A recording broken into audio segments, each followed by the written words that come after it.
எல்லாத்தையும் ஒரே துறையில் நீங்க பார்க்கறதுக்கு ரொம்ப சந்தோஷமா இருக்கு. சார் வந்து அக்குபஞ்சரிஸ்ட் மகி ராமலிங்கம். அவர் வந்து பார்த்தீங்கன்னா பேசிலே கெமிஸ்ட்ரி ஸ்டூடெண்ட்டு. அது போக வந்து சித்தாவில் பண்டிடம் முடிச்சிருக்காங்க. 1998 வந்து அக்குபஞ்சர் வந்து அவங்க கற்றுக்கிட்டாங்க, சர்டிஃபிகேட் கோர்ஸ் மாதிரி பண்ணாங்க. 2000 அதுலேயே அட்வான்ஸ் முடிச்சுட்டு 98 இருந்து ட்ரீட்மெண்ட் பார்த்துட்டு இருக்காங்க. இன்னைக்கு வந்து பார்த்தீங்கன்னா நிறைய இடங்கள்ல கோயம்புத்தூர்ல ராமநகர்ல பார்க்குறாங்க, மேட்டுப்பாளையம், திருப்பூர், பல்லடம், இப்படி நிறைய இடங்கள்ல வந்து ட்ரீட்மெண்ட் பார்க்குறாங்க. சாரோட ஸ்பெஷாலிட்டி என்ன அப்படின்னா, வெறும் நம்மளோட நோய்க்காக வராங்க, அவங்க ட்ரீட்மெண்ட் கொடுத்துட்டு அதோட ஒரு வேலை முடிஞ்சது அப்படிங்கிறது வந்து சாரோட ஒன்றுமே கிடையாது. அந்த ட்ரீட்மெண்ட்டுக்கு வரும்போதே பார்த்தீங்கன்னா அவரோட இதுல எப்பவுமே ஒரு வீடியோ போட்டுக்கிட்டே இருப்பார். அதாவது உள்ள வரும்போதே நம்ம அமைதியா இருக்கணும், அது என்னங்கிறத லிசன் பண்ணணும் அப்படின்னு சொல்லுவாரு. ஸோ அந்த ட்ரீட்மெண்ட்ல பார்த்தீங்கன்னாவே நம்மளுக்கு பாதி ஆன்சர் கிடைச்சிடும். நம்ம எதுக்கு போகணும், நம்மளுக்கு ஏன் இந்த மாதிரி உடம்புக்கு வந்ததுங்கிறது பாதி ஆன்சர் அண்ணாங்கிறதே நம்மளுக்கு கிடைச்சிடும். ஸோ என்ன சாப்பிடணும், எதெல்லாம் அவாய்ட் பண்ணணும், நம்மளோட வாழ்க்கை முறை என்னங்கிறது நம்ம போய் அதை சும்மா உட்காந்துருக்கோம்னு நினைக்கிறது. அதை பார்த்தோம்னா அதுலேயே நமக்கு நிறைய விஷயங்கள் நம்ம கேதர் பண்ணிக்கலாம். அப்போ நம்ம கிட்ட வர ட்ரீட்மெண்ட்டை தாண்டி அவங்களுடைய வாழ்வியல் முறையில நம்ம வந்து சேஞ்சஸ் கொண்டு வரணும் அப்படிங்கிறதுக்காக அங்கேயே 2 days கிளாஸஸ் எல்லாம் அரேஞ்ச் பண்ணுவாங்க. அது மட்டும் இல்லாம இந்தியன் அக்குபஞ்சர் மெடிக்கல் இன்ஸ்டிடியூட் அப்படின்னு சொல்லிட்டு IAMI அதோட ஃபவுண்டர் டைரக்டர் எல்லாமே சார் தான். அப்போ அதுல வந்து பாத்தீங்க அப்படின்னா இதுவரைக்கும் ஒரு 1800 பேர் வந்து அந்த இன்ஸ்டிடியூட் மூலமா படிச்சுட்டு இன்னைக்கு தனியாவே வந்து அக்குபஞ்சர் வந்து பிராக்டிஸ் பண்ணிட்டு இருக்கிறாங்க. அந்த மாதிரி ஒவ்வொருத்தருக்கும் அவருடைய மோட்டிவேஷன், இந்த ஒரு ப்ரோக்ராம் நடத்துறது கூட அவரு, நான் வந்து சாரோட ஸ்டூடெண்ட் தான், இப்போ இந்த பேட்ச்ல நான் படிச்சுட்டு டிப்ளமோ கோர்ஸ் பண்ணிட்டு இருக்கேன். இப்போ எங்களுக்கு முடிய ஸ்டேஜ் வந்துச்சு. அவர் வந்து பாத்தீங்கன்னா ஒவ்வொருத்தருக்கும் வலியுறுத்தி சொல்ற ஒரு விஷயம் என்னன்னா, எல்லாருமே அவேர்னஸ் ப்ரோக்ராம் கண்டக்ட் பண்ணுங்க. இந்த விஷயம் வந்து நம்ம எல்லா இதுலயும் எப்பனாலும் சரி, இதுக்கு வந்து பாத்தீங்கன்னா சார் மேட்டுப்பாளையத்துல இருந்து இவ்வளவு தூரம் வராது அப்படின்னா உங்களுக்கு அது பெரிய விஷயமே இல்லை. இந்த விஷயம் மக்களுக்கு போய் சேரணும், நம்ம எப்படி வாழணும், நம்மளுடைய வாழ்க்கை முறை எப்படி இருக்கணும் அப்படிங்கிறது எல்லாருக்கும் போய் ரீச் ஆகணும் அப்படிங்கறத ரொம்ப தெளிவா இருப்பாரு. அதே மாதிரி எங்களுக்கு கிளாஸ்ல போனது எனக்கு ஒரு பெரிய பெனிஃபிட் என்ன அப்படின்னா, இப்போ நம்ம நிறைய சேஞ்சஸ் நம்மளே லைஃப்ல கொண்டு வரணும்னு பேசுவோம், கொண்டு வரதுக்கு ட்ரை பண்ணிட்டு இருக்கோம். ஆனா சார் வந்து ரொம்ப ஸ்ட்ரிக்ட். கேட்டுக்கிட்டே இருப்பாரு ஒவ்வொரு கிளாஸ்லயும், என்ன பண்றீங்க, ஒரு ஜூஸர் அப்படின்னா கூட அது வந்து 1 minute ஜூஸ்ன்னு சொல்லிட்டு உடனே அதை போட்டு எல்லாரும் ஆர்டர் பண்ணி வாங்குங்க அப்படின்னு சொல்லிட்டாரு. இப்போ அது வாங்கினதுல இருந்து டெய்லி அந்த ஜூஸ் போட ஒரு பெரிய விஷயமே இல்லை. அந்த மாதிரி ஒவ்வொரு விஷயத்திலையும் வந்து பாத்தீங்கன்னா நாங்க ஃபோக்கஸ் பண்ணிட்டே இருக்கோம். நம்ம வந்து அந்த 9க்கு கண்டிப்பா கொண்டு வந்துருக்கோம். அந்த அளவுக்கு வந்து ஒரு மக்களுக்கு வந்து இது ஒரு விழிப்புணர்வு வரணும், அவேர்னஸ் வரணும் அப்படிங்கிறதுல ரொம்ப கவனமா இருக்காங்க. அதனால எந்த ப்ரோக்ராம் கூப்பிட்டாலும் சரி, அது எத்தனை பேர் க்ரௌட் அதெல்லாம் பார்க்கவே மாட்டாரு. 10 பேர் இருந்தாலும் சரி, 15 பேர் இருந்தாலும் சரி, நீங்க கூப்பிடுங்க, நான் வந்து கனெக்ட் பண்ணி தரேன் அப்படின்னு சொல்லிட்டு இது எப்படியாவது மக்கள்கிட்ட போய் சேரணும், அவங்க எல்லாருமே ஆரோக்கியமா இருக்கணும். அதே மாதிரி சார் அடிக்கடி எங்களுக்கு கிளாஸ்ல சொல்ற ஒரு விஷயம் வந்து என்னன்னா, இது எல்லாமே இந்த லைஃப் ஸ்டைல் கரெக்டா நம்ம ஃபாலோ பண்ணா யாருமே எனக்கு வர வேண்டியதே இல்லை அப்படின்னு சொல்றாரு. அந்த அளவுக்கு வரவங்களுக்கே அதை சொல்றாங்க, நீங்க இந்த வாழ்க்கை முறையை கரெக்டா ஃபாலோ பண்ணி பழகிட்டீங்க அப்படின்னா நீங்க எங்கிட்ட வரணும்னு அவசியமே கிடையாது. நான் கூட இருக்கக்கூடாது, ட்ரீட்மெண்ட்டே பார்க்கக்கூடாது, அந்த மாதிரி ஒரு சொசைட்டி தான் உருவாகணும் அப்படிங்கிறதுல ரொம்ப அவேர்னஸோட இருப்பாங்க. அவங்க இன்னைக்கு நம்மளுக்கு செஷன்ல வந்து நம்மளோட வாழ்க்கை முறையில என்னென்ன மாதிரியான விஷயங்கள் நம்ம கடைபிடிக்கணும், எப்படி நோய் இல்லாம எல்லோருமே ஆரோக்கியமாக வாழ்வது அப்படிங்கிறத பத்தி நமக்கு தெளிவா சொல்ல வந்திருக்காங்க. ஸோ சார் வந்து நம்மளுடைய கல்லூரியின் சார்பாகவும் மனிதவள மாண்புத்துறையின் சார்பாகவும் மற்றும் உங்க அனைவருடைய சார்பாகவும் வருக வருக என்று வரவேற்பது மகிழ்ச்சி அடைகிறேன். சார்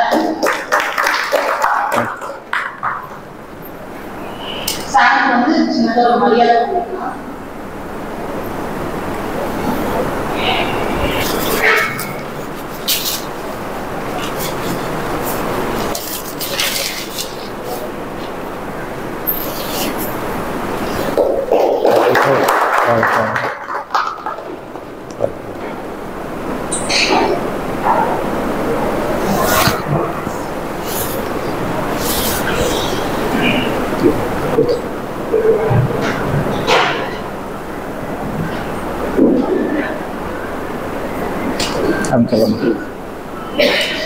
ஐயா பேசுங்க.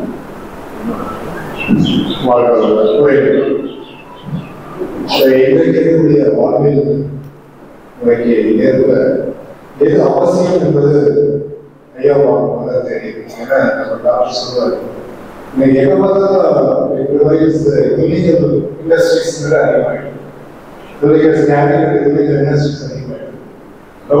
அவங்க இலவசமா இறைவனை செக் பண்ணிக்கலாம், சர்க்கரையை செக் பண்ணிக்கலாம் அப்படின்னு நம்ம பார்த்து நோயாளி ஆக்குவதற்கான டாக்டர்ஸ் அதிகமாக இருக்கு. பட் அந்த இடத்துல இவங்களுடைய தேவை என்ன நிச்சயமா புரியுது. ஏன்னா இந்த அளவுக்கு ஆரோக்கியமா இருக்கணும், மருந்து இல்லாத உலகத்தை சொசைட்டி எப்படி உருவாக்கணும்னு இவங்க போல உறவுகள்லாம் அவையோடு இருந்து இந்த உலகத்தை வழியாடணும். அந்த வகையில ஒரு ஆண்களாக ஒரு அவருடைய வரவேற்று இந்த செஷனை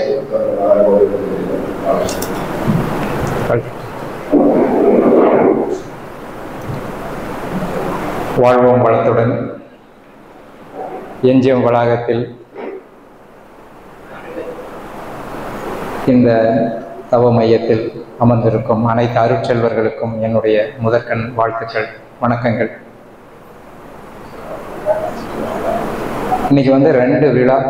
ஒன்று விழிப்புணர்வு, ஆரோக்கியம் அவரவர் விருப்பம் அப்படிங்கிற ஒரு விழிப்புணர்வு விழா, அதாவது நோய்க்கு விடுதலை. இன்னொன்று உங்களுடைய அசிஸ்டன்ட் ப்ரொஃபஸர் சண்முகோடைய எங்களுடைய மாணவராக உங்களுக்கு அறிமுகப்படுத்துகிறோம். நீங்கள் இத்தனை நாள் அவங்களை ப்ரொஃபஸராக தான் வச்சுருந்துருப்பீங்க. நாங்கள் இனிமேல் அவங்களை அக்குபஞ்சரிஸ்ட்னு உங்களுக்கு அறிமுகப்படுத்த போகிறோம். ஸோ இந்த ரெண்டு விழா, இதில் முதல் விழாவை நம்ம முதல்ல ஆரம்பிச்சிடுவோம். ஆரோக்கியம் அவரவர் விருப்பம். கண்டிப்பாக ஆரோக்கியம் நம்ம விருப்பமாக இருக்கணுமா வேண்டாமா?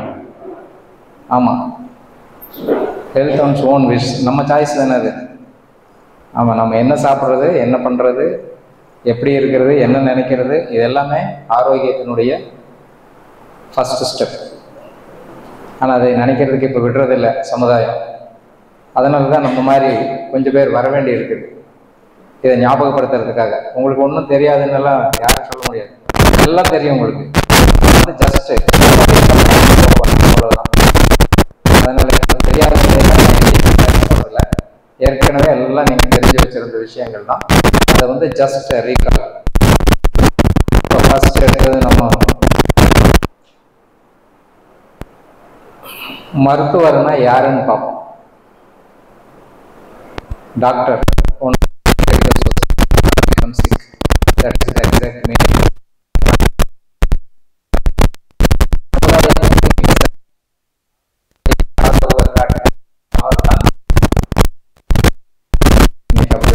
இருக்காரான்னு பாருங்க, இருந்தால் சல்யூட். அடுத்தது மருந்து. மருத்துவர்னா அடுத்த மருந்து தான் நம்ம. ஆமாம், மருந்துன்னா என்ன நம்ம நினைச்சிட்டு இருக்கிறோம்னா, அந்த நோயை கூட தெரியக்கூடிய இந்த மருந்து பார்த்தா என் நோய் எப்போ போகும் அப்படின்னு நம்ம மனசு கேட்கும்.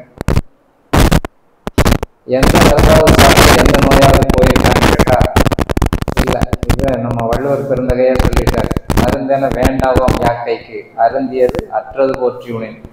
நீ சாப்பிட்டது செரிமானமாகி அடுத்த உணவு சாப்பிட்டேன்னா உனக்கு எதுக்கு மருந்து அப்படின்னு அவர் சொன்ன மருந்து திரிகடு, சுக்கு மிளகு திப்பிலி. இன்னைக்கு இருக்கிற விஷயங்கள் கிடையாது. இன்னைக்கு நாம சாப்பிட்ற எந்த ஒரு மருந்தாக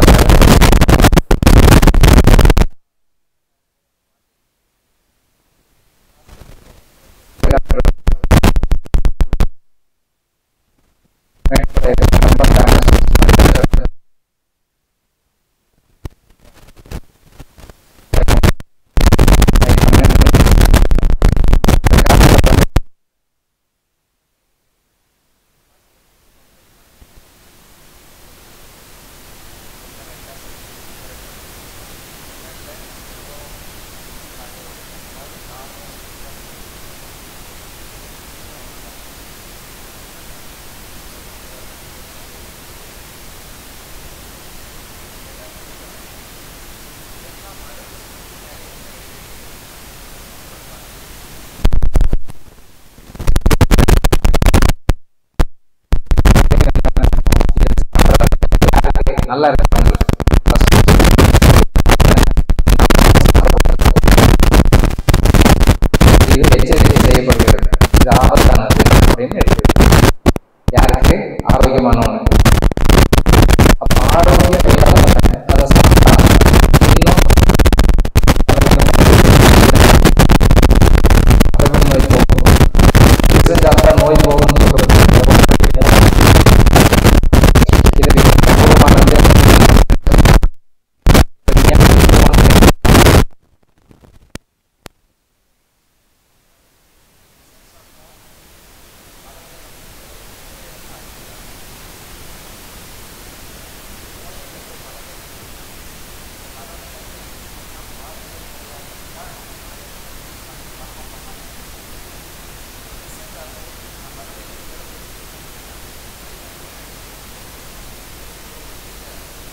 உங்களுக்கு சுண்டு விரல்ல வலிக்குது, குத்தி குத்தி வலிக்குது.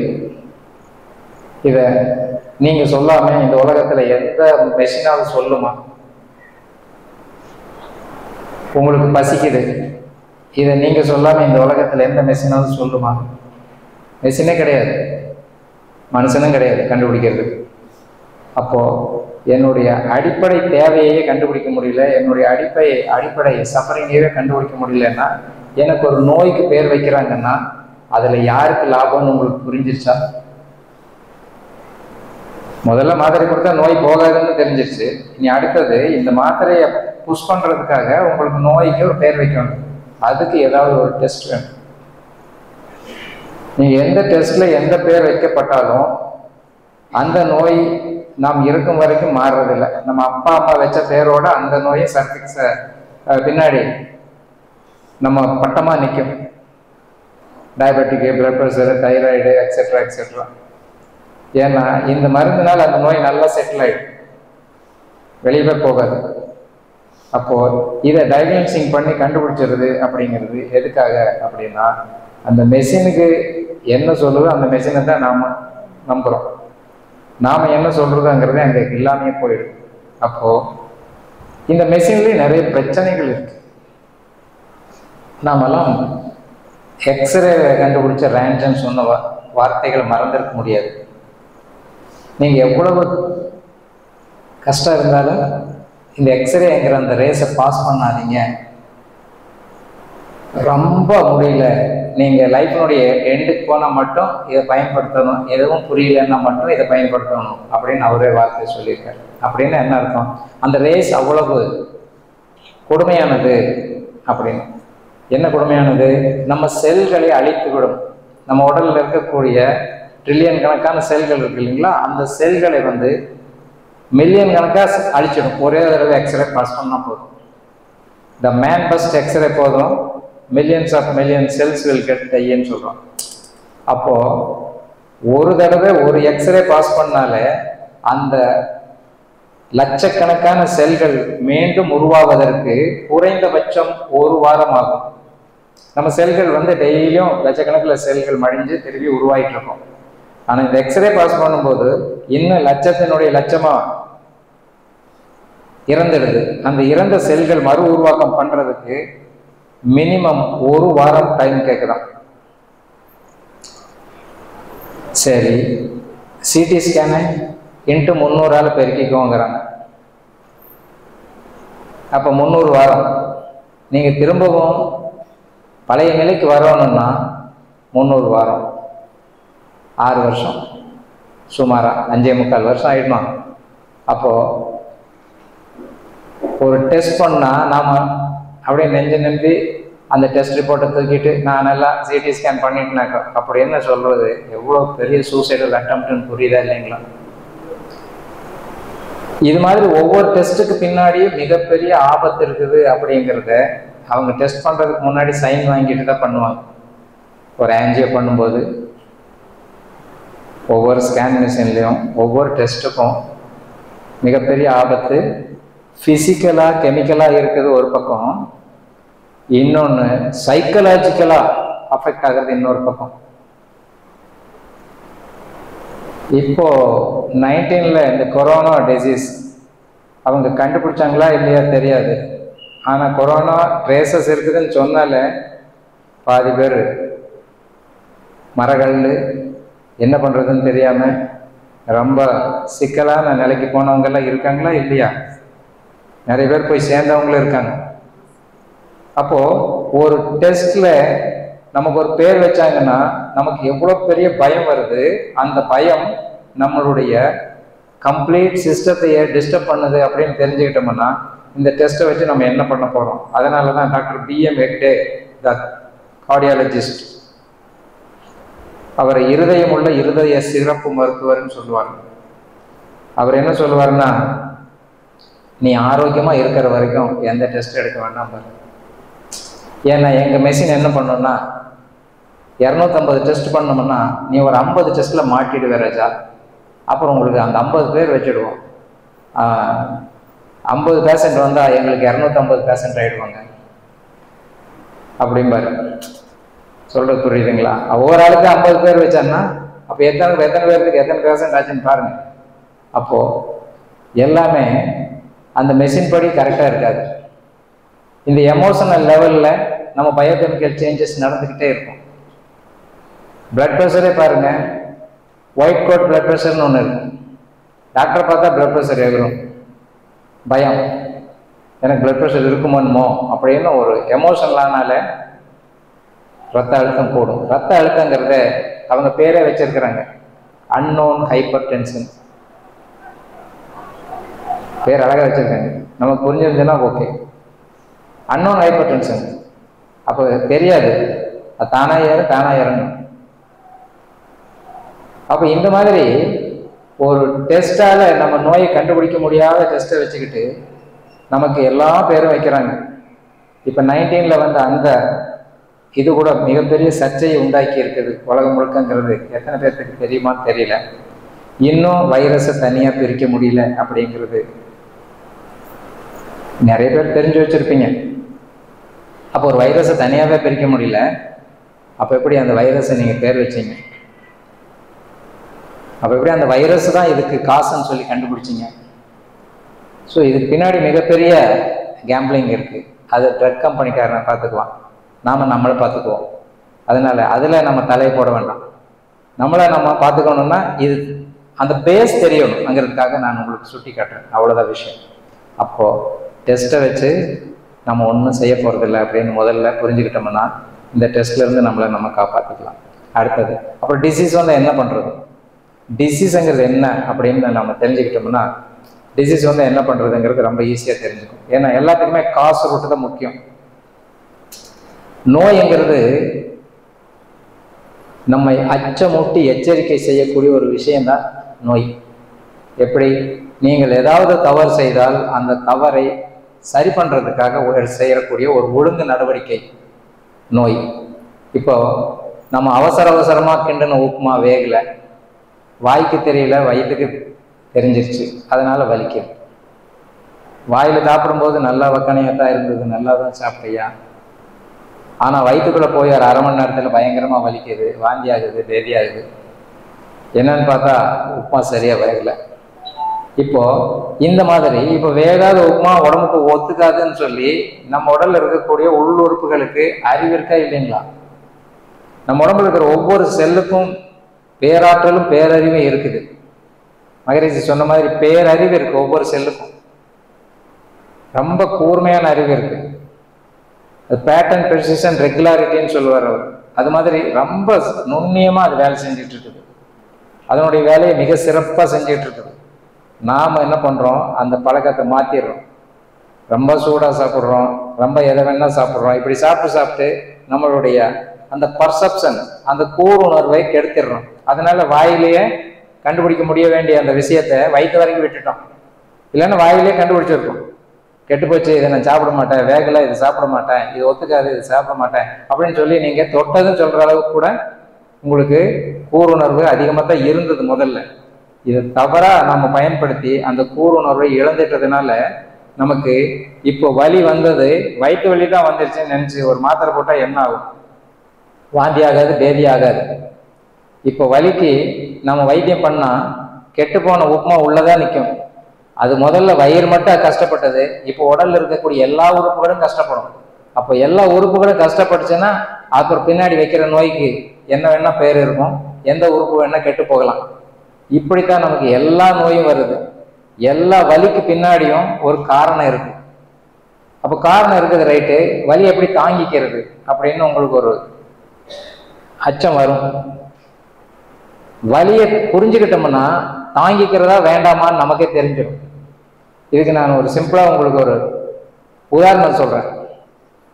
இப்போ நீங்க வீட்டில் கேஷுவலா உட்காந்துட்டு இருக்கீங்க, உங்க வீட்டில் ஒரு சின்ன குழந்தை, ஒரு 2-2.5 வயசு குழந்தை வந்து பட்டுன்னு பின்னாடி புடனையில் அடிச்சிருச்சு. உங்க குழந்தை நல்ல பலமா அடிச்சிருச்சு, நல்லா வலிக்குது, அப்படியே மயக்கம் வர மாதிரி ஆயிடுச்சு அடி. இப்போ நீங்க என்ன பண்ணுவீங்க? அந்த குழந்தைய பிடிச்சிட்டு 4 சாத்து சாத்துவீங்களா? என்ன பண்ணுவீங்க? ஆள் வந்து அடிச்சுட்டா நீங்க திருப்பி அடிக்கலாம், அது வேறு விஷயம். நான் சொல்றது சின்ன குழந்தை. அது மாதிரி உங்க உயிர் சக்தி அந்த குழந்தை மாதிரி இப்போ இந்த உயிர் சக்தி உங்க வயிற்றுல அடிக்குது, அதுதான் வலிக்குது. உங்க உயிர் சக்தி உங்க தலையில் அடிக்குது, அதுதான் வலிக்குது. ஏன் அடிக்குது? தப்பு செஞ்சிட்டோம், அது ஒழுங்கு நடவடிக்கை எடுப்பதற்காகவே அடிக்குது. Disciplinary action act against your action அப்படின்னு சொல்லலாமா? ஆமா, நாம செஞ்ச செயலுக்கு ஒழுங்கு நடவடிக்கையாகவே அந்த வலியும் அல்லது அந்த அரிப்போ அல்லது அந்த வாந்தியோ அல்லது அந்த பேதியோ அல்லது அந்த தும்மலோ அல்லது அந்த இருமலோ நடக்குது அப்படின்னு தெரிஞ்சுக்கிட்டா, இதையெல்லாம் நாம் நோயின்னு சொல்லி எனக்கு அலர்ஜி வந்துருச்சு, நான் தும்மக்கூடாது அப்படின்னு மாத்திரை சாப்பிட்டு நாசமா போவோமா? ஆனா நம்ம முன்னோர்கள் ரொம்ப அழகா சொல்லி இருக்கிறாங்க, தும்மல் வந்தா, ஒரு தும்மல் வந்தா ஆசீர்வாதம், ரெண்டாவது தும்மல் வந்தா ஆயுஷ் 100 என்ற ஆசீர்வாதம். சொல்றாங்களா இல்லையா? இப்ப கூட சொல்றாங்க, நல்ல தும்முனீங்கன்னா முகட்டோட தூக்குற மாதிரி அச்சுன்னு அதிராஜ் அப்படிம்பாங்க. அடுத்த தும்மல் தும்மும் போது ஆயுஷ் 100ன்னு சொல்லுவாங்க. அப்படின்னு என்ன அர்த்தம்? 2 தும்மல் தும்ம நீ தகுதியானவனாக இருந்தால் 100 ஆயுஷ் வாழ நீ தகுதியானவன்டா அப்படின்னு அவங்க சொல்றாங்க.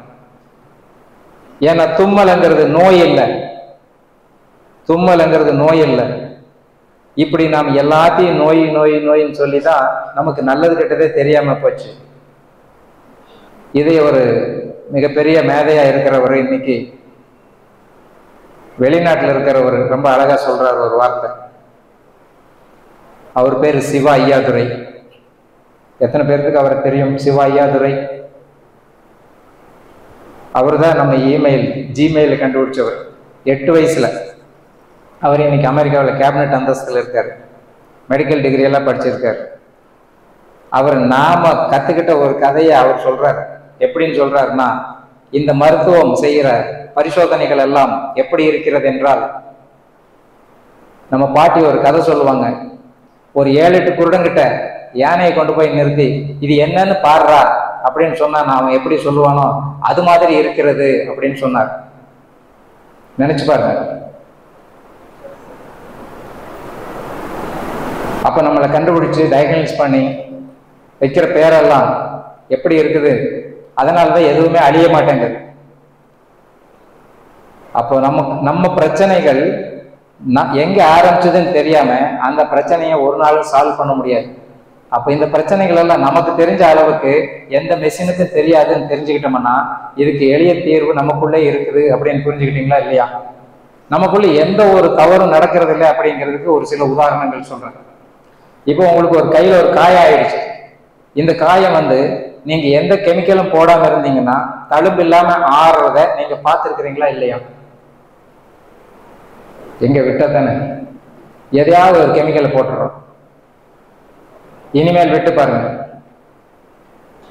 ஆனா நீங்க ஏற்கனவே மருந்து மாத்திரைகளை எடுக்காம இருந்தா, ஸ்மோக் பண்ணாம ஆல்கஹாலிக் இல்லாம இருக்கிறவங்க காயமானா அந்த காயம் வித்தின் 2-3 டேஸ்லயே கூட கம்ப்ளீட்டா ஆறிடும். வித்தின் 1 வீக் 10 டேஸ்ல அது தழும்பே இல்லாம ஆறிடும். இந்த காயம் தழும்போட ஆறணுமா தழும்பு இல்லாம ஆறணுமா? தழும்பு இல்லாம தான் ஆறணும். அப்பதான் அது ஒரிஜினலா ஆறி இருக்குதுன்னு அர்த்தம். அப்போ இந்த தழும்பு இல்லாம ஆறணும்னா நம்ம உடம்புல இருக்கக்கூடிய அந்த ரத்தம் இருக்குது பாருங்க, அந்த ரத்தத்துக்கு ஒரு மிகப்பெரிய ஆற்றல் இருக்குது. அந்த ரத்தம் தான் சதையா மாறுது, தோலா மாறுது, கொழுப்பா மாறுது, எலும்பா மாறுது, மஜையா மாறுது, ஏன் வித்தா மாறுது, ஒயினட் முடியா கூட அதான் மாறுது. இதை தெரிஞ்சுக்கிட்டோம்னா இந்த ரத்தத்துக்கு இருக்கிற அறிவு, ஒவ்வொரு செல்லுக்கு இருக்கிற அறிவு நம்ம புரிஞ்சுக்கிட்டோம்னா எதுவுமே அறிவில்லாம வேலை நடக்கிறது இல்லை. நாம மட்டும்தான் அப்பப்போ அறிவை இழந்துக்கிட்டு யாராவது கிட்ட போய் எனக்கு என்னாச்சு பாருன்னு சொல்றோம். அதனால நம்ம சிஸ்டம் ரொம்ப பர்ஃபெக்டா இயங்கிட்டு இருக்குது அப்படிங்கிறதுக்கு இன்னும் நிறைய சொல்லலாம். நம்ம முடி உடல் முழுக்க இருந்தாலும் கண் இமையில் இருக்கிற முடி எவ்வளவு தூரம் இருக்குது, பிறக்கும்போது எவ்வளவு இருக்குதோ அதே மாதிரிதான் இறக்குற வரைக்கும் இருக்குது. அதாவது 90 வயசு 100 வயசு ஆனா கூட அந்த இமை முடி மட்டும் நீண்டு வளராது. அப்படின்னு என்ன அர்த்தம்? அந்த இமை முடி அறிவோட கரெக்டா தான் வளர்ந்துட்டு இருக்குதுன்னு அர்த்தம். ஒரு முடி கூட அறிவில்லாம வளர்றதில்லை அப்படின்னு தெரிஞ்சுக்கிட்டோம்னா அப்போ நம்ம உடம்புல இருக்கிற ஒவ்வொரு செல்களும் அறிவோட வேலை செய்தா இல்லையா அப்படின்னு நம்ம சிந்திக்கணுமா வேண்டாமா? இந்த சிந்தனை நமக்கு இருந்தால், இந்த உண்மை நமக்கு தெரிந்தால் நாம் எந்த நோய்க்கும் எளிதில் ஆட்பட மாட்டோம். எந்த நோய் வந்தாலும் தானே சுகமாகும். ஏனென்றால் எல்லா செல்களுக்கும் அறிவு இருக்கும்போது அது என்ன செய்யணும்னு அதுக்கு தெரியுமா தெரியாதா? இதுதான் ரகசியம், வேற உண்மை கிடையாது. நான் என்னுடைய பிராக்டிஸில் HIV சரியா போச்சு, கிட்னி ஃபெயிலியர் சரியா போச்சு, கேன்சர் சரியா போச்சு அப்படின்னுலாம் சொல்றாங்க. என்னை சரி பண்ணிட்டேன் அப்படின்னு சொல்றாங்க. கிட்னி கல் உடஞ்சி தனியா வந்துருச்சு, சொரியாசிஸ் ஒரே நாள்ல மாறிடுச்சு, தலைவலி தொட்டு விட்டது சரியா போச்சு அப்படிலாம் சொல்றாங்க. ஆனா உண்மையிலேயே நான் என்ன சொல்றேன்னா, அது சுகமாகிறதுக்கு நான் உதவி செய்தேனே தவிர நான் சுகமாக்கவில்லை.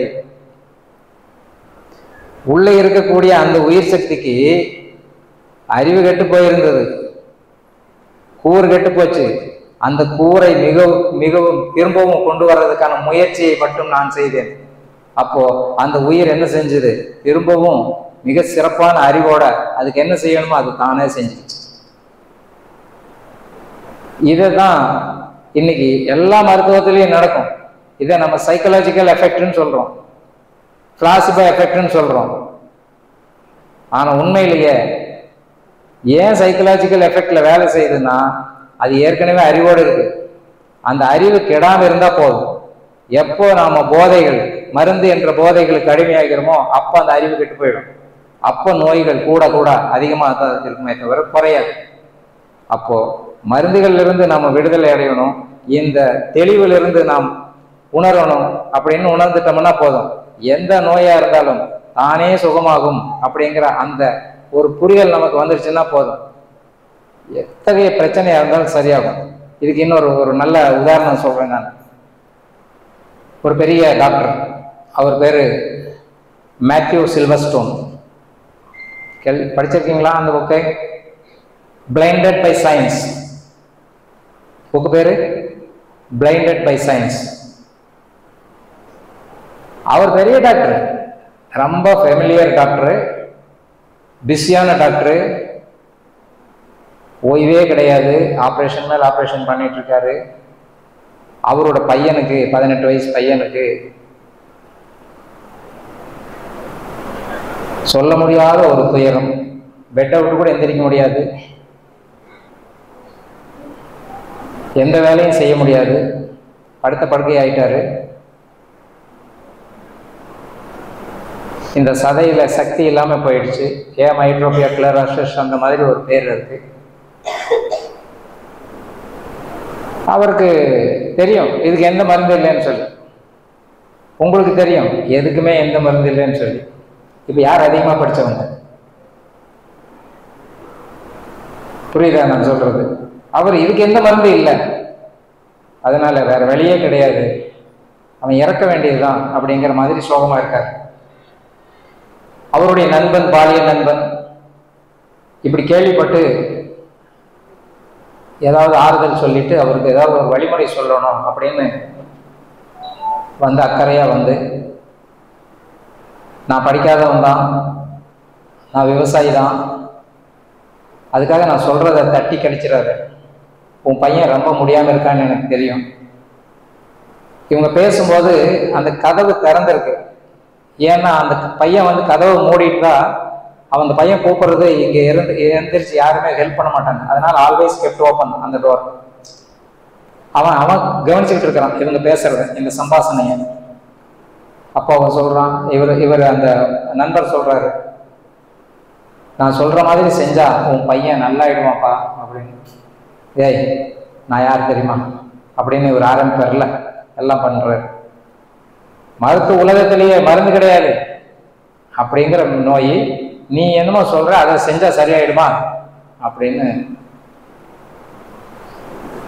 துரத்தாத குறைய துரத்தி விட்டுட்டோம். வந்தையா, அரை டம்ளர் டீ சாப்பிட்டியா, ஓடி போயிடும் அவனை அப்படின்னு நம்ம சொல்லுவோம்ல, அந்த ஸ்டைல அவர் துரத்தி விட்டார். ஆனா அவன் உள்ள படுத்திருந்தவன் கேட்டான். ஒரு 3 மாசம் 4 மாசம் கழிச்சு அவன் மெதுவா நடக்க ஆரம்பிச்சிட்டான். அந்த அம்மாவும் டாக்டர் தான். அந்த அம்மாவும் அந்த அப்பாவும் 2 பேரும் என்ன பண்றாங்க, எப்படி நம்ம மருத்துவத்தில் இதுக்கு மருந்தே இல்லையாச்சே அப்படின்னு அவனை வாட்ச் பண்றாங்க 24 hours. அவனுக்கு தெரியாம அவன் என்ன பண்றான், 4 மணிக்கு எந்திரிச்சு மெதுவா உருண்டு போய் அந்த மரத்தை போய் கட்டி பிடிக்கிறான். தன்னோட கார்டன்ல இருக்கிற மரத்தை போய் ஹக்கிங் த ட்ரீன்னு சொல்லுவாங்கல்ல, நம்ம சினிமாவில் கூட வருமே கட்டிப்பிடி வைத்தியம் மாதிரி, அதை ஆளை கட்டி பிடிக்காம மரத்தை கட்டி பிடிக்கிறான். Hugging the tree. கொஞ்ச நாள்ல அவன் வந்து capable to walk, capable to do எவ்ரிதிங்கிற மாதிரி ஆயிட்டான். இதை தெரிஞ்சுக்கிட்ட பின்னாடி இந்த மேத்யூ சில்வர்ஸ்டோன்,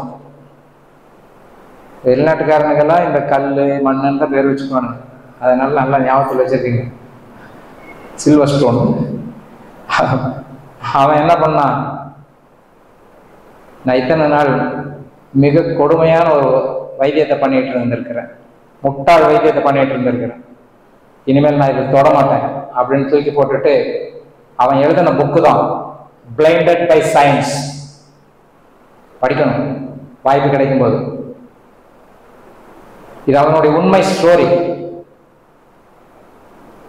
நாமெல்லாம் ஒரு தொந்தரவுன்னா ஹாஸ்பிட்டல் போகல, டாக்டர் பார்க்கல அப்படின்னா பக்கத்து வீட்டுக்காரன் கேவலமா பேசுவான். ஏன்னா நீ எல்லாம் படிச்சிருக்கிறியா இல்லையா, 21ஆம் நூற்றாண்டுல இருக்கிறியா இல்லையா அப்படின்னு கேட்பான். அப்படின்னு கேட்கறதுக்காகவே நாம போய் விஷம் சாப்பிட்டுட்டு இருந்தோம். உண்டா இல்லையா? இருமணி எல்லாம் பக்கத்து வீட்டுக்காரங்க கொண்டு போய் அட்மிட் பண்ணிட்டு வந்துடுவான். அவனுக்கு பயந்துக்கிட்டே நீங்க போக வேண்டியது. அதுக்காக தான் இந்த உண்மையை நான் சொல்றேன் உங்களுக்கு. இனிமேலாவது புரிஞ்சுக்கிட்டு எது மருத்துவம், எது மகத்துவம், எது ஆரோக்கியம். ஆரோக்கியம்னா enthusiastic to work, compassionate with others. நீ வேலை செய்யறதுல ஒரு உற்சாகம் இருக்கணும். நீ காலேஜ் போகணுமா அப்படின்னா உற்சாகமா? அது எப்ப ஞாயிற்றுக்கிழமை வரும் அப்படின்னா அதுவா உற்சாகம்? இல்லை. அதுக்குள்ள ஞாயிற்றுக்கிழமை வந்துருச்சா அப்படின்னு கேட்டாதான் உற்சாகம். கம்பேஷனேட் வித் அதர்ஸ், எல்லா மனுஷனையும் சமமா பாவிக்கிற நிலை. யோகா பண்ணிட்டு இருக்கிற உங்களுக்கு, வேதாத்திரி மகரிஷி ஃபாலோவர்ஸுக்கு நான் அதை சொல்ல வேண்டியதில்லை. இதுதான் ஆரோக்கியத்தினுடைய அளவுகோல். Not by doing any test. அப்ப இதுக்கு என்ன வேணும்? மனம் நல்ல சிந்தனை ஆற்றல் உள்ள, அமைதியான, திறமையான, புரிந்து கொள்ளக்கூடிய தன்மை உள்ள மனம் இருக்கணும். உடல்ல உற்சாகம் இருக்கணும், தைரியம் தானே இருக்கணும். ஆரோக்கியம் அதுக்கு தான் பேர். அதுக்கு பேர் தான் ஆரோக்கியம். Fitness certificate never be pegged from others. You are the right person to give a fitness certificate for yourself.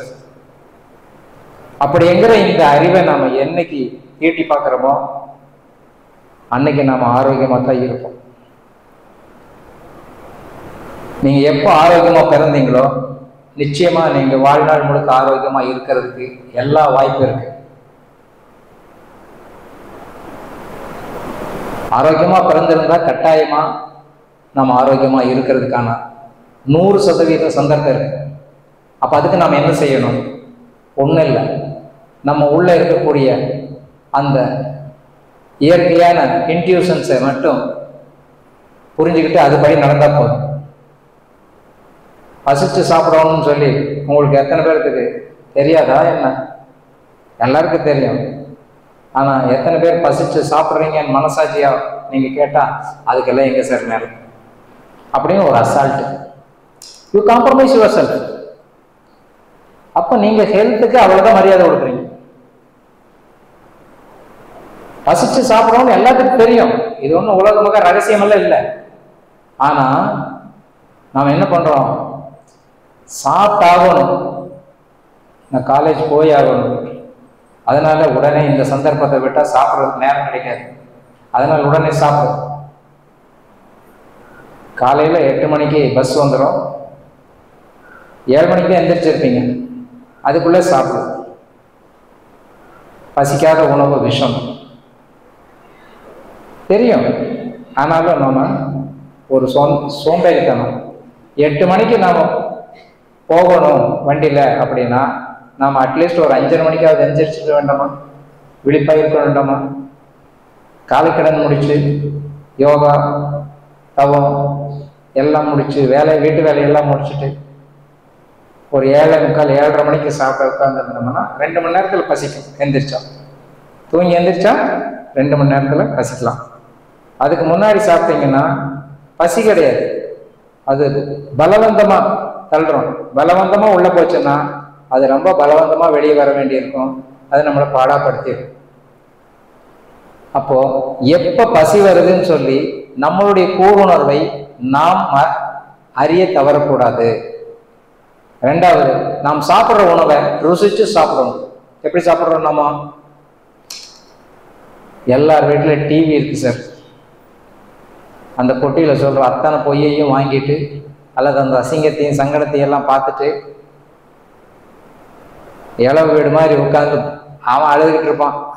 நாம் அதை பார்த்துட்டு சாப்பிட்டோம்னா நமக்கு எப்படி உமிழ்நீர் வரும், எப்படி ஜீரண நீர் வரும், எப்படி செரிமானம் ஆகும்? எவ்வளோ நேரம் சாப்பிடுவோம்? ஒரு 10லேருந்து 15 நிமிஷம். இந்த 15 நிமிஷம் கூட இந்த சனியனையெல்லாம் விட்டு நம்ம சாப்பிட முடியாதுன்னா அப்புறம் நாம் என்ன ஆரோக்கியத்தை பற்றி நினைக்கிறோம்? அடுத்தது நம்ம சாப்பிட்ற உணவு. நம்ம சாப்பிட்ற உணவுல இன்னைக்கு உணவு தயாரிக்கிற கம்பெனி தான் முடிவு பண்ணுதே தவிர நீங்க ஒன்றும் முடிவு பண்றதில்லை. அட்வர்டைஸ்மெண்ட் முடிவு பண்ணுது, கம்பெனிகள் முடிவு பண்ணுது. 2 நிமிஷத்துல கிடைக்குதுன்னா சரி வேகமாக சாப்பிட்டு போய்க்கலாம் அப்படின்னு நாமளும் அதுக்கு அடிமையாயிடுறோம். அதில் எவ்வளோ விஷயம் இருக்குது, அது சாப்பிட்ட செரிமானம் ஆகுமா, அது சாப்பிட்ட உடல் குடல் எல்லாம் கெட்டு போயிடுமா, கெடாதா அப்படின்னு சிந்திக்கிறதுக்கு கூட நம்ம நேரம் இல்லாத மாதிரி.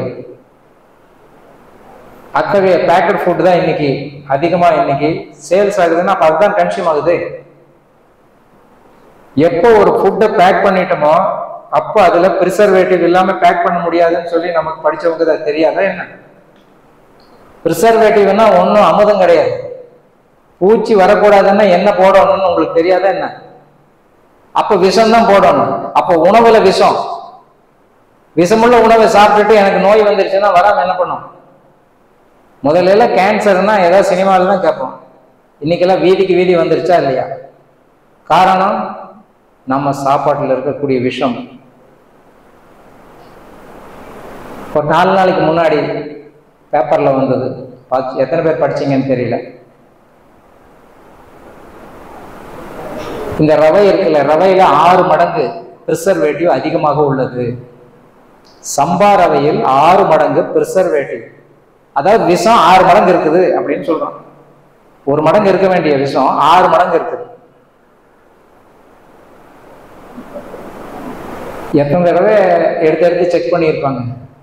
என்னைக்கோ ஒரு நாள் பண்ணிட்டாங்க பெரிய அரசு, சந்தோஷம்தான். ஆனா ஒரு தானியத்தை உடைச்சா அது கெட்டு போயிடும். அப்ப அதுக்கு விஷம் போடணும், அப்பதான் அது கெடாம இருக்கும். கெடாம இருக்காதுன்னா என்ன? பூச்சி வராம இருக்கும். பூச்சி வந்தா கம்பெனி க்ளோஸ் பண்ண சொல்லிடுவோம்ல. அப்ப அவன் கம்பெனி க்ளோஸ் பண்ண விடுவானா? அப்ப நாம என்ன செய்யணும்? நாம என்ன சாப்பிடணும்னு முடிவு பண்ணணும். இந்த விஷத்தை சாப்பிட்றதா வேற என்ன சாப்பிட்றது அப்படின்னு நமக்கு முடிவு பண்ணணும். அப்போ எந்த பேக்கெட் டயட்டா இருந்தாலும் சரி, நாம ஒரு முறைக்கு 100 முறை சிந்திக்க வேண்டும். அப்ப நம்ம சாப்பிட்ற உணவு எப்படி இருக்கணும்? அன்பேக்டா இருக்கணும், நேச்சுரலி அவைலபிளா இருக்கணும். இதெல்லாம் நடக்கிற விஷயமா? இதை பத்தி சிந்திக்கவே இல்லைன்னு எப்போ நடக்கும்? சிந்திச்சு பாருங்க, நடக்கும். ஏன்னா இதை நான் இங்க கூட இவ்வளவா அழுத்தமா சொல்லலைன்னா நான் எங்க போய் சொல்ல முடியும்? அருட்செல்வர்கள் முன்னாடி இதை அழுத்தமா சொல்லலைன்னா வேற எங்க போய் சொல்ல முடியும்? நாம் என்ன நினைக்கிறோமோ அதுவாக மாறுகிறோம்னு சொல்லி நாம் படிச்சிருக்கிறோம். அப்போ நீங்க என்ன தேடுறீங்களோ அது உங்களுக்கு கிடைக்கும். அதுதான் யுக விஷயம். இந்த உலகத்துல எங்க இருந்தாலும் வந்து சேருமா இல்லையா? அப்போ நமக்கு தேவையான உணவை நாம் விசுவலைஸ் பண்ணணும், நினைச்சு பார்க்கணும். வாய்ப்பு இருக்கிறவங்க கல்டிவேட் பண்ணணும். விஷமில்லாத உணவு தான் அமுதம் அப்படின்னு புரிஞ்சுக்கிட்டு அதுக்கு ஒரு சிம்பிளான ஒரு ஐடியா வச்சிருக்காங்க. அந்த ஐடியா யார் கொடுத்தது அப்படின்னா தி சைனா ஸ்டடி அப்படின்னு ஒரு புக் இருக்கு. நீங்க விருப்பப்பட்டா ஆன்லைன்ல ஆடியோ புக்கே இருக்கு. ஒரு 18 மணி நேரம் 19 மணி நேரம் வரும். டவுன்லோட் பண்ணிட்டு அது கேட்கலாம். அதனுடைய எசன்ஸை நான் உங்களுக்கு சொல்லிடுறேன். எது இருக்கிறதுலே பெஸ்ட் டயட் அப்படின்னு அது சொல்லப்படுது. கோலின் கேம்பிள், டி கோலின் கேம்பிள் அவர் எழுதியிருக்கிற புக் அது, சைனாக்காரன். அவர் மோர் தென் 85 89 ஆச்சுன்னு நினைக்கிறேன் அவருக்கு. இன்னும் அவர் செமினார்லாம் நடத்துறாரு. அந்த புக்கில் இருக்கக்கூடிய எசன்ஸ் என்னன்னா the best supreme diet fruits அப்படிங்கிறார். அதுவும் சீசனல் ஃப்ரூட்ஸ், அதுவும் உங்க ஏரியாவில் விளையக்கூடிய பழங்கள், அதுவும் குளிஞ்சா ஜூஸ் வர்ற பழங்கள். இதுதான் தி பெஸ்ட் டயட். அதுக்கு அடுத்தது வெஜிடபிள்ஸ், ரா வெஜிடபிள்ஸ். அப்படி முடியலன்னா செமி குக்குடு, நாம போட்டு கருக்கி உண்டில்லைன்னு ஆக்கி அது என்ன காயினே தெரியாது, அந்த மாதிரி பண்ணி சாப்பிட்றது இல்லை. அதனுடைய ஸ்ட்ரக்சர் கெடாம பாயில் பண்ணி சாப்பிட்றது. அடுத்தது கிரீன்ஸ், கீரைகள். அதுக்கு அடுத்தது தான் இந்த வெந்த உணவே சொல்றாரு, அதாவது கிரெயின்ஸ். இதுல பழங்களுக்கு சமமான இன்னொரு உணவு இருக்குது அப்படிங்கிறார். அந்த உணவு nuts, ground nut, almond, cashew nut, coconut, இப்படியெல்லாம் நம்ம கேள்விப்பட்டிருக்கிறோமா இல்லையா? எப்போ சாப்பிட்றோமா? ஏதாவது டிவியில் காமிச்சு பார்ப்போம், இனிமேல் சாப்பிடுவோம். இந்த இருக்கிறதுலேயே தி சீப்பஸ்ட் அண்ட் பெஸ்ட் நட் எதுன்னு கேட்டால் கோகனட். அது ஏன் பெஸ்ட் நட்னு சொல்றேன்னா, இப்போ நான் சொல்றேன் கையில் காலில் காயமான அது தானே ஆறிடுன்னு சொல்றேன். இந்த காயம் பிரெயின் செல்ஸ்ல ஆச்சுன்னா ஆறாது. The brain cells never be developed itself. It needs a lot of time. அதுக்கு நிறைய இன்டேக் டயட் எல்லாம் மாறணும். அது எவ்வளவு வேகமா கெடுதோ அவ்வளவு இன்டென்சிவா அது நம்ம உடம்புக்கு ரொம்ப நல்லதுன்னு அர்த்தம். அப்போ இந்த தானியங்கள் அதே மாதிரி தான், நீங்க உடைச்சிங்கன்னு கெட்டு போயிடும். தேங்காய் கூட பாருங்க, மட்டையோட வச்சிருந்தீங்கன்னா 1 வருஷம் இருக்கும். மட்டை வாங்கிட்டீங்கன்னா 1 வாரத்திலேயே கிராக் விட்டு பூசணம் முடிச்சிடும். தோண்டி வச்சிங்கன்னா 1 நாள்ல கெட்டு போயிடும். சட்னி ஆட்டி வச்சிங்கன்னா 3 மணி நேரத்தில் கெட்டு போயிடும். அப்ப நசுக்குனா சீக்கிரம் கெட்டு போயிடுதுன்னு தெரியுதா இல்லையா? இதே மாதிரி தான் எல்லா தானியங்களும் நசுக்குனா கெட்டு போயிடும். அதாவது பவுடர் பண்ணா கெட்டு போயிடும், அதாவது மாவு பண்ணா கெட்டு போயிடும். இப்ப கெட்டு போனதையே சாப்பிட்டுட்டு எனக்கு நோய் வந்துருச்சுன்னா யார் காரணம்? நம்ம தானே காரணம். இங்கே நீங்க காம்ப்ரமைஸ் பண்ணிட்டு போறீங்களா, புத்திசாலித்தனமா ஏதாவது சிந்திக்க போறீங்களான்னு சொல்லி நீங்க தான் முடிவெடுக்கணும். இதுக்கு விஞ்ஞான பூர்வமான, அறிவியல் பூர்வமான அல்லது எவிடென்சியல் பேஸா ஏதாவது இருக்கா அப்படின்னு கேட்டா உண்டு. அதாவது மாவுனா அது டீகம்போஸ் ஆகுறது பார்த்தாலே நமக்கு தெரியுது.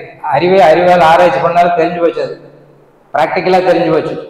இதுக்கு பெரிய அறிவியலே வேண்டியதில்லை. பின்னாடி வரலாற்று பூர்வமா பார்த்தோம்னா இன்னைக்கு அதிகமான மாவு பயன்படுத்துறவன் இந்தியாவில் யாருன்னு கேட்டா பஞ்சாப்காரன் தான். கோதுமை மாவு நீங்க பயன்படுத்துறீங்க பயந்துக்கிட்டு, சக்கரை வந்துட்டா என்ன பண்றது, மத்தியான சாப்பாடுல கூட நான் சப்பாத்தியோட தான் சாப்பிட்றேன் அப்படின்னு சொல்றவங்கள நிறைய பேர் இருக்கீங்களா இல்லையா? இது உங்களுக்கு நீங்களே ஆப்பு வச்சுக்கிறது. அவன் அதை தான் தின்னுட்டு இருக்கிறான், சப்பாத்தி தான் மேக்சிமம் அவனோட உணவே சப்பாத்தி தான். அந்த காலத்துல அவன் இயற்கையா விளைஞ்ச கோதுமைய அப்பப்போ இன்ஸ்டன்டா அரைச்சு அப்பப்போ சாப்பிட்டுட்டு இருந்தான், நல்ல ஊக்கமா இருந்தான். இப்ப அப்படி இல்லை, டிபார்ட்மெண்ட் ஸ்டோர் தான் சப்ளை பண்ணும், உண்டா இல்லைங்களா? அப்போ இப்ப அங்க என்ன ஆயிப்போச்சு அப்படின்னு கேட்டா, இந்தியாவிலேயே அதிகமான கேன்சர் நோயாளி இருக்கக்கூடிய இடம் பஞ்சாப். இன்னொரு பொருள் அவன் பயன்படுத்துறான், பால். நாமெல்லாம் பால் டம்ளர்ல குடிச்சா அவன் ஜக்கில் தான் குடிப்பான். இந்த பால்ல இருக்கக்கூடிய கேசின்ங்கிற ஜெல்லு, திரவம், அது ஒரு வலுவழுப்பான ஜெல். இந்த பால் டம்ளர் கழுவாம வச்சோம்னா 2 நாளைக்கு எப்படி பிடிச்சிக்குது, அது மாதிரி நம்ம குடல்ல போய் ஒட்டிக்கும், ஜீரணத்தன்மையை கெடுத்து போடும். இந்த பால் அவன் அதிகமா சாப்பிட்றான். அந்த பால் சாப்பிட்றதுனால என்ன ஆகுது அப்படின்னா, அவனுக்கு சாதாரண சளியிலிருந்து கேன்சர் வரைக்கும் எந்த நோய் வேணா வர்றதுக்கு வாய்ப்பு இருக்குது. நமக்குன்னு வரும் சாப்பிட்டான். அப்போ அவனுக்கு இப்ப என்ன வருது, கேன்சர் நோய் வருது. இந்தியாவிலேயே அதிகமான கேன்சர் நோயாளிகள் இருக்கக்கூடியது. இதுக்கு என்ன ஆதாரம் இருக்கு, அங்கதான் கேன்சர் எக்ஸ்பிரஸ் ஓடிட்டு இருக்குது. அப்போ ஒண்ணு வரலாற்று இல்ல அறிவியல் பூர்வமான விஞ்ஞான பூர்வமான இந்த விஷயங்களை எல்லாம் கத்துக்கிட்டு நாம நம்மளை அறிவுபூர்வங்க ஆனவர்களாகவும் அனுபவபூர்வம் ஆனவர்களாகவும் நம்மளை நாம் மிக சரியான வழியில் நம்மை செலுத்த வேண்டும் அப்படின்னு நமக்கு தோணுதா இல்லைங்களா? அப்ப இனி மேற்கொண்டு நாம் என்ன சாப்பிட வேண்டும், முழு தானிய உணவுகளை சாப்பிட முயற்சிப்போம். அது 3ஆம் தர உணவு. அதுக்கு முன்னாடி காய்கறிகள், பழங்கள், கீரைகள், கொட்டைகள் தான் நட்ஸ், தேங்காய். இது நம் உணவில் அன்றாட இருக்கணும், அத்தியாவசியமான உணவு அப்படின்னு தெரிஞ்சுக்கிட்டோம்னா, இதை சரியா நம்ம இம்ப்ளிமெண்ட் பண்ண ஆரம்பிச்சோம்னா உங்களுக்கு என்ன வகையான நோய் இருந்தாலும் இப்போ அது தானாக குறையும். இதுக்கு ஏதாவது ஆதாரம் இருக்குதுன்னா இதுக்கு பில் கிளின்டன் தான் ஆதாரம். பில் கிளின்டனுக்கு இந்த உணவை இம்ப்ளிமெண்ட் பண்ணணுமே, அவருக்கு பைபாஸ் சர்ஜரி பண்ணி சரியாகல, ஸ்டெண்ட் வச்சும் சரியாகல, மாத்திரை சாப்பிட்டும் சரியாகல, இந்த உணவை சரியா ப்ராப்பரா சேனலைஸ் பண்ணி அவருக்கு கண்டினியூ பண்ணாரு. 6 மாசத்துல அவருக்கு எந்த மருந்தும் தேவைப்படலை அப்படின்னு சொல்லி அவரே தன்னோட வெப்சைட்ல சொல்லியிருக்காரு, தன்னுடைய டாக்டரோட மேரேஜ் அன்னைக்கு. அப்போ அதோட நிறுத்தல அவர். அந்த நாட்டில் 14,000 ஸ்கூல்ல ஆன்லைன்ல தன்னுடைய குழந்தைகளுக்கு, அதாவது ஸ்கூல் குழந்தைகளுக்கு, நான் என்ன சாப்பிட்டு நல்லா இருக்கிறனோ அதெல்லாம் நீங்க சாப்பிடணும், நீங்க நல்லா இருக்கணும் அப்படின்னு சொல்லி அவர் 14,000 ஸ்கூலுக்கு கிளாஸ் எடுத்திருக்காரு, நீங்க எல்லாம் ஆரோக்கியமா இருக்கணும்னு சொல்லி. அப்ப நாமும் அது மாதிரி இருக்கணுமா வேண்டாமா? நீங்கெல்லாம் இருப்பீங்கன்னு நான் நம்பிக்கையோட நம்புறேன், செய்வீங்கன்னு நான் ரொம்ப ரொம்ப நம்புறேன். இது எல்லாத்துக்கும் மேல மனம் என்னது, அதாவது தீதும் நன்றும் பிறர் தர வாரா. இப்ப இந்த விஷயங்கள் எல்லாம் நாம் சரியா செய்ய ஆரம்பிச்சோம்னா நமக்குள்ள ஒரு நம்பிக்கை பிறக்குமா பிறக்காதா? அந்த நம்பிக்கை நம்மளுடைய கோல் அட்டைன் பண்றது வரைக்கும் நம்ம கூடவே இருக்கும். அப்ப நாம எந்த கோலை நம்ம வாழ்க்கையில ஏம் வச்சிருக்கிறோமோ அந்த கோலை அடையிற வரைக்கும் அந்த நம்பிக்கை உங்க கூடவே இருக்கணும்னா நமக்கு எந்த தீங்கும் செய்யக்கூடாது அப்படிங்கிற அளவுல, நாம எந்த காம்ப்ரமைஸும் பண்ணிக்க கூடாதுங்கிற அளவுல இந்த ஆரோக்கியத்துக்கு நாம் முன்னிலையாக நாமே நமக்கு சிறப்பான வழிகாட்டியாக இருந்து நம்ம ஆரோக்கியத்தை காக்க வேண்டும் அப்படின்னு சொல்லி இந்த ஆரோக்கியம் அவரவர் விருப்பம் என்ற நிகழ்ச்சியை இத்துடன் முடிச்சுக்கிறேன். இப்போ அறிமுகம். சண்முகவடி இந்த வருஷம் நம்ம IIM இன்ஸ்டியூட்ல diploma in acupuncture science, classical acupuncture science முடிச்சிருக்காங்க. எனக்கு ஏற்கனவே பிரச்சனை இருக்குது, இது இன்ன வரைக்கும் நீங்க சொன்னதெல்லாம் இனிமேல் பிரச்சனை வராம இருக்குது, வருமுன் காப்போம் அப்படிங்கிற மாதிரி.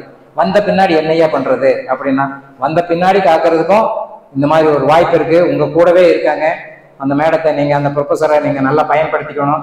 உங்களுக்கு என்ன தொந்தரவா இருந்தாலும் தாராளமா அவங்கள நீங்க அணுகலாம், அவங்க உங்களுக்கு சரியான வழிகாட்டுவாங்க, நீங்க அவங்களை பயன்படுத்திக்கணும். அதுதான் நான் இந்த சந்தர்ப்பத்தில் உங்களை நான் விருப்பத்தோடு கேட்டுக்கிறது. நீங்களும் விருப்பப்பட்டா இந்த வருஷம் அடுத்த வருஷம் எப்போ வேணா எங்க இன்ஸ்டியூட்ல படிக்கலாம், நீங்க விருப்பப்பட்டா. நன்றி, வாழ்த்துக்கள். வாழ்வோம் வளத்துடன், வாழ்வோம் வளத்துடன்.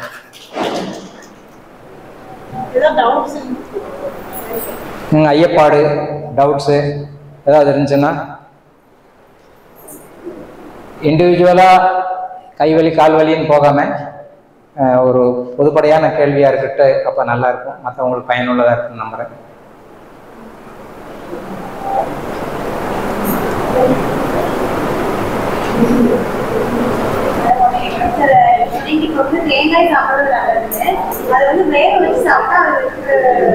Fine, thank you. உட்காருங்க சிஸ்டர். நல்ல கேள்வி. இப்ப தேங்காய் எப்படி சாப்பிட்றது கடிச்சு பாரு, அப்பதான் எனக்கு தெரியும். சும்மா வாயில சொல்லிட்டு போயிட்டேன் அப்படின்னு என்னை திட்டுவீங்க நல்லா. தேங்காயை வந்து பால் எடுத்து சாப்பிடணும். தேங்காயை வந்து சுரண்டினீங்கன்னா தேங்காய் பூவில் இருந்து புழிஞ்சா சுடு தண்ணி வச்சு புழிஞ்சிங்கன்னா பால் வந்துடும். இல்லைன்னா மிக்சியில் போட்டு இப்போல்லாம் அதுக்கு மிக்சிக்கு தனியாக ஒரு இது இருக்குது, அந்த உள்ள தூக்கி போட்டிங்கன்னா பால் தனியாக சக்கை தனியாக தூக்கி வெளியே போடுற அளவுக்கு மிக்சியெல்லாம் வந்துருச்சு. அப்போ பால் புழிஞ்சு எடுத்துக்கணும். அந்த பாலில் ஒரு தேங்காயில் எடுத்த பாலுக்கு ஒரு எலுமிச்சம்பழம், ஒரு பெரிய எலுமிச்சம்பழம் புழிஞ்சு, ஒரு பச்சை மிளகாய், இந்த பச்சையாக வாங்குற காய், பச்சை மிளகாய், திராட்சை இதெல்லாமே அப்படியே போட்டக்கூடாது. இதெல்லாம் கழுவணும். எதில் கழுவணும்? பேக்கிங் சோடா, சமையல் சோடா இருக்குது இல்லைங்களா, அந்த சமையல் சோடா ஒரு ஸ்பூன் போட்டு 1 கிலோவுக்கு சுடுதண்ணி நல்லா தொட்ட ஒரு 60 டிகிரி சுடுற அளவுக்கு இருக்குது இல்லைங்களா, அந்த மாதிரி ஒரு சுடுதண்ணியில் போட்டு ஒரு அலாசி எடுத்துடணும்.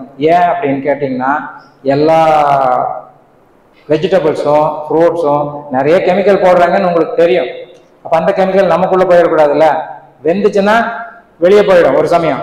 ஆனால் இப்போ வேகாமல் சாப்பிட்றோம், அப்போ நம்ம உஷாராக இருக்கணுமா வேண்டாமா? அதனால நல்லா ஒரு வாஷ் பண்ணிட்டு திரும்ப ரின்ஸ் பண்ணிட்டு அந்த மிளகாய், பச்சை மிளகாயை காம்போட 2 கட் பண்ணி உள்ளதுக்கு போட்டிங்கன்னா 2 ஹவர்ஸில் டேஸ்டி பட்டர் மில்க் தேங்காய் பாலை நல்ல மோராக பண்ணிக்கலாம். அப்படி சாப்பிடணும். தேங்காயை கடிச்சு சாப்பிட்டா நல்லது தான். நீங்கள் எவ்வளோ சாப்பிட முடியும்? கடிச்சு சாப்பிட்டு ஒரு பீஸ் சாப்பிட்டுட்டு ஐயோ பல்லு வலிக்குதுன்றீங்க. அதனால தேங்காய் பாலை மோர் பண்ணி சாப்பிடுங்க. அது ஒரு பழக்கமாக கொண்டு வந்துடுங்க. அதுக்காக ஒரு இன்ஸ்ட்ருமெண்ட் வாங்கிக்கோங்க, தப்பு ஒன்றும் கிடையாது. ஏன்னா ஆரோக்கியம் இருந்தால் எதை வேணா செய்யலாம், ஆரோக்கியத்தை இழந்துட்டீங்கன்னா எதையுமே செய்ய முடியாது. அதனால இதெல்லாம் செலவுன்னு நினைக்காம இதெல்லாம் நம்ம அசட்டுன்னு நினைங்க. ரொம்ப நன்றிம்மா.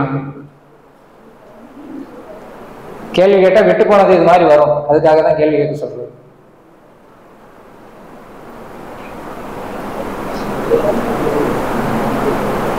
ஐயா சொல்லுங்கய்யா. ஆமாங்கய்யா, இது நல்ல கேள்வி. உட்காருங்க. எலும்பு எந்த இடத்துல முறிஞ்சிருக்குதுங்கிறத பொறுத்து அந்த எலும்பு முறிஞ்சிருக்கா இல்லையான்னு தொட்டு பார்த்து கட்டு போடுற ஆளுங்க இன்னைக்கு நம்ம கூட இருக்காங்க நிறைய பேர். அதே எக்ஸ்ரே எடுக்கிறவங்க விலா எலும்புல உடஞ்சிருச்சுன்னா ஒன்றும் வேண்டாம், சும்மா ஒரு சரியா போயிடுவாங்க. அப்போ விலா எலும்பு மட்டும் சரியாகும்னா மற்ற எலும்பு சரியாகுமா ஆகாதா? எலும்புனா அது நீங்க ரொம்ப தெளிவா, அதாவது உங்க உடம்புல ரொம்ப அழுக்கு இல்லாமல் இருந்துச்சுன்னு வச்சுக்கோங்க, ஆரோக்கியமான உடம்புன்னு வச்சுக்கோங்க. 16 மணி நேரத்தில் அந்த எலும்பு திரும்பவும் பக்கத்துல இருந்து இழுத்து ஒட்டிக்கும். நீங்க கொஞ்சம் ஹெல்ப் பண்ணா போதும். அப்போ அசைக்காம வச்சிருக்கணும். அப்படி அசைக்காம வச்சிருக்கணுங்கிறதுக்காகத்தான் தொட்டு பார்க்கணும், கட்டு போடணும் இதெல்லாம். மற்றபடி போர்ல எல்லாம் அடிபட்டவங்க காலையிலேருந்து சாயந்தரம் வரைக்கும் கிடப்பாங்க, ஆனாலும் அவங்க எடுத்துட்டு வந்து வைத்தியம் பண்ணாங்க. அவங்கெல்லாம் ஆரோக்கியமாக தான் இருந்தாங்க. அவங்களுக்கு போன்ல கேன்சர் வரல, அவங்களுக்கு போன்ல இன்னொரு இடத்துல முட்டிட்டு வரல, அவங்களுக்கு போன்ல பஸ் எல்லாம் வரல. அதனால நாம செய்யற இந்த ஒவ்வொரு கெமிக்கல் இம்ப்ளிமெண்டேஷனும் எந்த அளவுக்கு பாதிக்குன்னு நினைச்சு பாருங்க. அப்ப அது தேவையா தேவையில்லையான்னு தெரிஞ்சு போயிடும். ரொம்ப கிரிட்டிக்கலா இருந்தா யூஸ் பண்ணிக்கலாம்னு சொல்லிட்டு தான் நான் சொல்றேன். சும்மா எடுத்ததுக்கெல்லாம் எடுக்காதீங்க.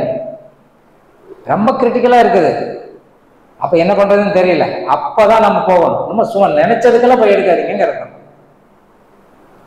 பாவம்னா மேன் பெஸ்ட் எடுத்துடுறீங்களா இல்லையா? இருமுனா போதும், பரவாயில்ல, ஒரு மேன் பெஸ்ட் எடுத்துட்டு வாங்க. ஆமா, எடுத்துட்டு பார்த்தியா சளி இருக்குது, பார்த்தியா சளி தொட்டா பார்த்தா தெரியாது, இருமுனா தெரியாது, மூச்சு விட்டா தெரியாது, நடந்து வந்தாலே தெரிஞ்சிடும். நல்ல ஒரு எக்ஸ்பர்ட்னு சொல்லுவான், சளி இருக்குது பாரு அப்படின்றான். ஸோ நம்ம சும்மா சும்மா எடுத்ததுக்கெல்லாம் போய் எடுத்துக்கூடாது. நன்றிங்க.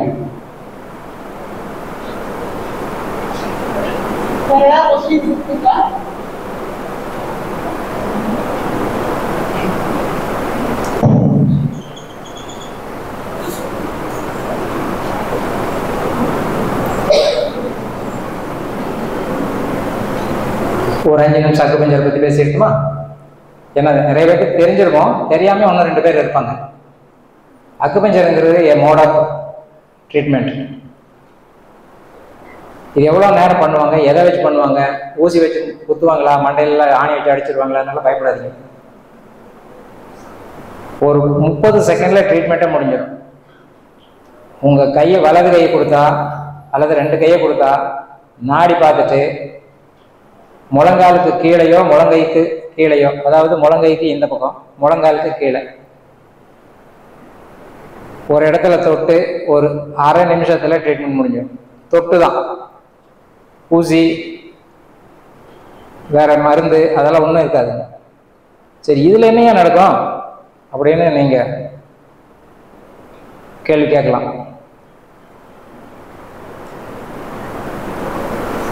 மருத்துவத்தில் கைவிட்ட கேஸ், அதாவது மாடர்ன் மெடிக்கல் சிஸ்டம் கைவிட்ட கேஸ் தான். டெத் சர்டிஃபிகேட் கொடுத்த கேஸ். அவங்கெல்லாம் 11 வருஷம் உயிரோடு இருக்கிறதுன்னா எந்த மருத்துவத்தில் முடியும்? இந்த மருத்துவத்தில் சாத்தியம், நடந்தது. எங்கள் கிளினிக்கு தூக்கிட்டு வருவாங்க, நடந்து போவாங்க. இதை பெருமையாக சொல்லிக்கிறதுக்கு ஒன்றும் இல்லை, அவங்களுக்குள்ள இருந்த உயிர் சக்தி அந்த வேலையை செய்தது. இதுக்கு அக்குபஞ்சர் உதவி செய்தது. இத்தகைய ஒரு அக்குபஞ்சரை நீங்க காணாக்கிற கூடாது. இந்த பொக்கிஷத்தை நீங்க பாதுகாக்கணும். இந்த பொக்கிஷத்தை அட்லீஸ்ட் நீங்க பயன்படுத்தணும். இதுதான் எங்களுடைய ஆதங்கம், வேற ஒன்றும் இல்லை. இதுக்கு நீங்க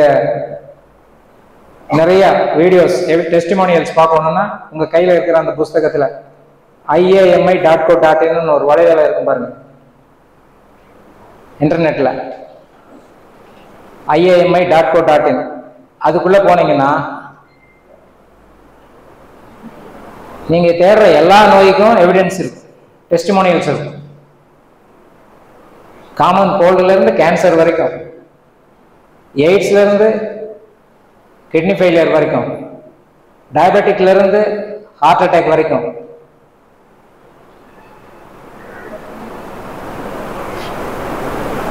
சொரியாசிஸ்ல இருந்து லும்பார் பாண்டிலைசிஸ் வரைக்கும் எல்லா நோயும் அதுல வந்துடும்.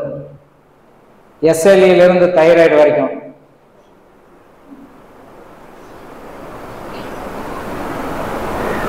அது விளம்பரத்துக்காக அல்ல, படிப்பினைக்காக மட்டுமே.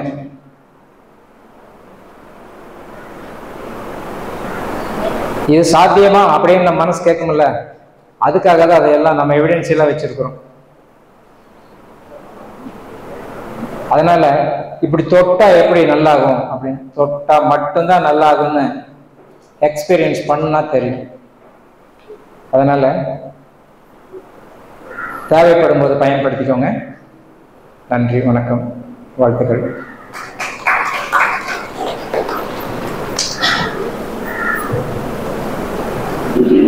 வளங்கள் உங்க கையில புக்கு கொடுத்துருப்பாங்க, அதோட ஃபார்ம் பார்த்தீங்களா, அதுல வந்து உங்களோட நேம், பிளேஸ், நீங்க டேட் மட்டும் போட்டா மொபைல் நம்பர் வந்து வேண்டாம். அவசியம் இல்லை. உங்களோட சைன் பண்ணி மொபைல் நம்பர் அவசியம் இல்லை.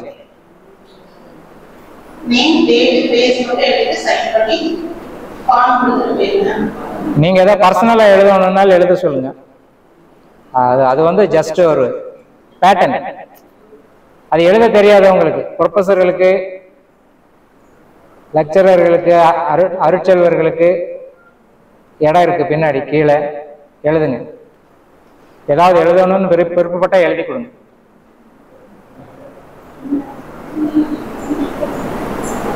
தகவல் கொடுத்துருங்க இந்த விஷயம். சாத்தியமா அப்படின்னு நம்ம யோசிக்கவே வேண்டாம். ஏன்னா நான் வந்து சார்கிட்ட போகும்போது எனக்கு இந்த மாதிரி நிறைய கொஸ்டின்ஸ் இருந்தது. நான் வந்து எதுவுமே நம்ம எடுக்கவே நம்ம போயிட மாட்டோம். நமக்கு ஏதோ ஒரு ப்ராப்ளம் இருந்து அவங்ககிட்ட போய் நமக்கு சக்சஸ் கிடைச்சதுக்கு அப்புறம் தான் நம்ம வந்து அது மேல ஒரு நம்பிக்கை வரும். அதனால ஸ்டார்டிங்ல உங்களுக்கு இருக்கிற மாதிரி நிறைய கொஸ்டின்ஸ் எனக்குள்ளே இருந்துச்சு. ஆனா நல்ல ஒரு ரிசல்ட் கிடைச்சதுக்கு அப்புறமா தான் அது மட்டும் இல்லாம அங்க போய் நாங்க கிளாஸ் அட்டெண்ட் பண்ணும்போது தான் தெரிஞ்சது நம்மளோட பிரச்சனையா இருக்கிறவங்க நிறைய பேர் வந்து இது வந்து சரியாகி போயிருக்காங்க அப்படிங்கிறது. ஸோ உங்களுக்கு எனி டவுட்னாலும் நீங்க அதுக்கப்புறம் கூட கேட்கலாம். தெளிவா சொல்ற சார் சொன்ன மாதிரி உணவுதான் ரொம்ப முக்கியம். பாலெல்லாம் வந்து நம்ம அவாய்ட் பண்ணவே முடியாத ஒரு கட்டத்துல இருந்தாலும் தான் நானுமே பால் இதெல்லாம் வந்து எவ்வளோ விடணுமா அப்படிங்கும் போது உயிர் போயிடுற மாதிரி இருந்தது. ஆனா இன்னைக்கு வந்து அதெல்லாம் ஒரு விஷயமே கிடையாது. அது எல்லாமே நம்மளோட பழக்கத்தோட அடிப்படையில் வரதான். நம்ம மனசு வச்சோம் அப்படின்னா கண்டிப்பா அதை நம்மளால மாத்திக்க முடியும். அதனால நம்ம அதை பத்தி புரிதல் இருந்துச்சுன்னா பழக்கத்தை மாற்றது பெரிய விஷயம் இல்லைங்க. அந்த புரிதல் வந்துச்சுன்னா நமக்கு எல்லா பழக்கத்துல இருந்து நம்மளால வெளியே வந்துடும். புரிதல் வராத அது கஷ்டம். சார்கிட்ட கேட்டுட்டு இந்த போஸ்டர் எடுத்துகிட்டு பின்னாடி அவங்க ஃபோட்டோ எடுக்கிறதுக்கு ஏற்பாடு பண்ணி ஃபோட்டோ அந்த போஸ்டர் எடுக்க சொல்லிடலாமா? எடுத்துருங்க. போஸ்டர் இல்லை இப்போ எடுத்தாச்சுல்ல, அவங்க எடுக்கணும், அவங்க ப்ரோக்ராம். சரி, அது நம்ம போகிறதுக்குள்ளேயே எடுக்கணும். இந்த செஷன் வந்து நல்லபடியா முடிஞ்சு நன்றி வச்சு சொல்றதுக்காக டாக்டர் எழுதாமல்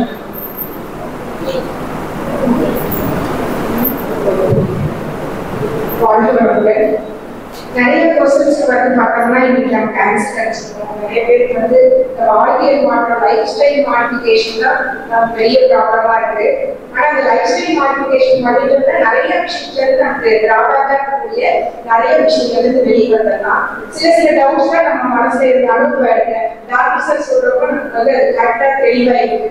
எந்த மாதிரி எப்படி நம்ம சாப்பிடலாம், எது நம்ம அவாய்ட் பண்ணலாம், எந்தெந்த விஷயத்தை நம்ம ஃபாலோ பண்ணலாம், எது அவாய்ட் பண்ணா நம்ம பெட்டர் ஹெல்த்தை வந்து நம்மளால கொண்டு வர முடியும் அப்படின்னா நமக்கு அந்த உணவுமுறை மாற்றங்கள் தான் ரொம்ப முக்கியமா தேவைப்படுது.